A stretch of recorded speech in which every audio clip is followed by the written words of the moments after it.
Tolstoy, in War and Peace, gives the truest description of real history, the mathematical integration of all the lives of a people and humanity. The great men of the ages are just labels we put on file folders we call history. Great men do not drive history, they are carried by it. Simon Jenkins has produced a very readable book, A Short History of Europe from Pericles to Putin. As the title and subtitle suggest, it is a whirlwind tour and Jenkins has to lean into labeling folders. It is to his immense credit it is so readable, since European history, in this format, is just so boring and inane.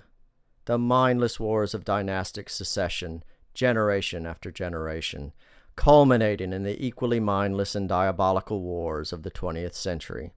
EU history becomes doubly tedious when the reader could care one jot whether the Catholic sect or the Protestant sect is more wrong. Jenkins ably whisks the reader through, touches base with all the wars, the endless wars, and moves at a clip that, fortunately for the achingly dull dynastic periods, moves swiftly. The reader soon arrives at least at a more readable war, none more so than the French Revolution and Napoleon. For a factual history, these few pages are a swashbuckling read. World War II gets similar treatment. He rarely puts his own stamp on the work, though.